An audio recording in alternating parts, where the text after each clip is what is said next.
ويقولون متى هذا الفتح إن كنتم صادقين. Assalamualaikum Ustadz. Ahsanallahu Ustadz, di lingkungan tempat tinggal kami setiap tahun semua warga mengadakan perayaan tahun baru, dan di grup WA warga saya diundang untuk hadir karena ingin amar ma'ruf nahi mungkar. Saya mengirimkan video ceramah larangan mengikuti pergantian tahun tersebut di grup WA Ustadz. Tapi suami saya marah besar kepada saya karena menganggap saya bikin malu. Itu dikarenakan suami saya ikut merayakan, dan memang suami saya tidak pernah sholat sudah 11 tahun. Apakah tindakan saya salah Ustadz? Mohon nasihatnya Ustadz, silakan. La haula wala quwwata illa billah. Amma ba'du. Pemirsa dimuliakan Allah Subhanahu wa taala, memang jelas tidak ada yang namanya peringatan tahun baru dalam Islam. Tahun baru kaum musyrikin itu milik mereka, berkaitan dengan agama mereka. Ya, maka tak ada bagi kaum muslimin namanya tahun baru. Semua tahun adalah sama dalam Islam, kecuali apa-apa yang diistimewakan oleh Allah Subhanahu wa taala dari bulan-bulan, ya berbeda. Ya, 10 hari pertama di bulan Muharram, misalnya di bulan Dzulhijjah berbeda, Ramadan berbeda. Tak bisa kita mengutamakan satu tahun menjadikannya sebagai hari raya kecuali yang datang pada dalil syar'i. Di dalam Islam, ketika Nabi yang mulia SAW tiba di kota Madinah, dia mendapati sebagian orang memperingati hari raya kaum musyrikin, namanya hari raya Nairuz. Itu hari raya orang-orang Persia. Maka Nabi SAW melarang kaum muslimin untuk mengikuti hari raya mereka.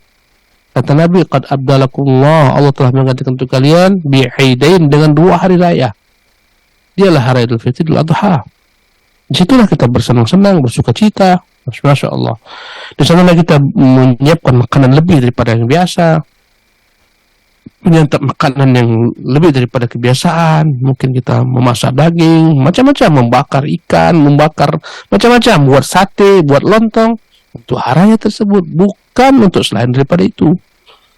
Ya, subhanallah. Maka inilah yang menunjukkan jauhnya kaum muslimin daripada petunjuk Nabi yang mulia SAW, di mana mereka mengikuti kaum musyrikin. Ya, dalam segala hal. Ini membuat mereka menjadi umat yang dihinakan. Dan Nabi telah mensinyalir hal tersebut dalam hadis beliau, la tattabi'anna atau la tattabi'unna sunana man kana qablakum. Kalian pasti akan mengikuti jalan-jalan orang sebelum kalian. Hadzwal qadzati bil qadzah. Setapak demi setapak. Kemudiannya shibran bi shibrin wa dhira'an bi dhira'. Sejengkal demi sejengkal, sahasta demi sahasta. Hatta wa in salaku juhra dhabbin, kalaupun mereka masuk lubang dhab yang sejenis biawak, la salaktumuhu, kalian pun akan masuk ke dalam lubang tersebut. Bertanyalah ketika itu para sahabat, ya Rasulullah, al-yahudu wan nasara, apakah maksud anda yang diikuti adalah umat-umat Yahudi dan Nasara? Kata Nabi, faman, siapa lagi kalau bukan mereka? Kenapa dia katakan Nabi itu terbukti trompet milik kaum Yahudi yang mereka menyuarakan trompet untuk beribadah dalam agama mereka, itu pula yang ditiru kaum muslimin. Ikut-ikut latah meniupkan trompet. Subhanallah, lonceng merupakan tradisi kaum Nasara, itu diikuti oleh kaum muslimin. Ya, maka kita katakan tak ada perayaan-perayaan seperti ini dalam Islam. Ini adalah merupakan bentuk tasyabbuh, meniru, dan Nabi mengatakan man tasyabbaha biqaumin fahuwa minhum. Yang meniru satu kaum maka dia akan digolongkan kepada kaum tersebut. Subhanallah.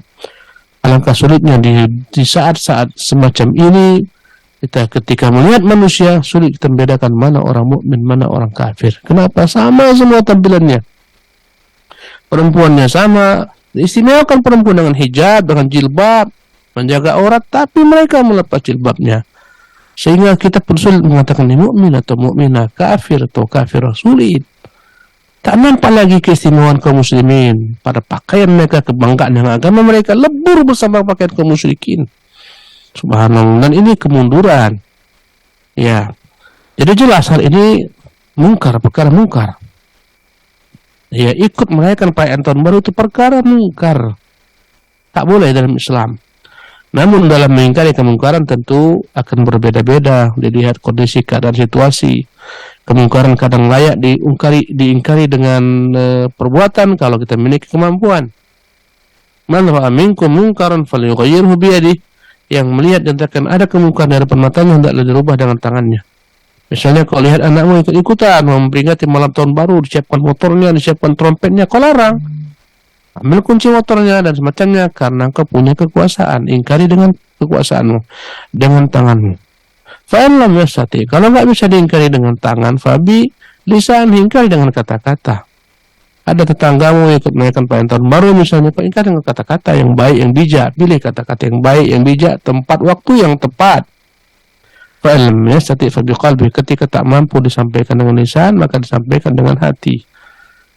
Dan mengingkari kemungkaran di media sosial ya, dalam grup-grup itu tentunya harus dikaji ulang sisi maslahat mudaratnya. Ya, apakah mendatangkan maslahat atau tidak? Kadang-kadang mendatangkan kemudaratan. Kenapa? Karena orang tak siap untuk mendengarkannya, untuk melihatnya, karena mereka baru baru mengenal Islam misalnya.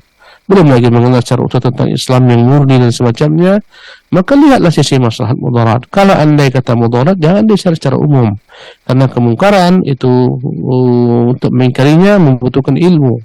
Kapan kita harus share, kapan kita harus katakan, kapan harus general, kapan harus dikhususkan, maka timbang-timbang lagi. Apakah sudah benar tindakan kita menyebar hal ini di grup-grup misalnya RT, RW? Belum tentu benar. Walaupun itu kebenaran yang disuarakan, yang di-share itu kebenaran, tapi waktunya belum tentu pas. Itu berbeda-beda antara satu tempat dengan tempat lain, keadaan lain, yang seseorang harus menakar-nakar sisi maslahat dan mudaratnya dalam menyuarakan kebenaran.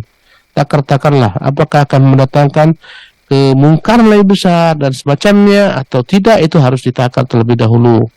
Maka saya pun tak bisa mengatakan sudah benarkah tindakan saudari atau tidak benar, itu lihat situasi kondisi. Tapi secara jelas konten itu benar, isinya benar, itu kemungkaran. Tapi waktunya dalam menyampaikan di tempat dalam grup-grup semacam ini perlu ditinjau ulang. Ya, wallahu tabaraka wa ta'ala alam. ويقولون متى هذا الفتح إن كنتم صادقين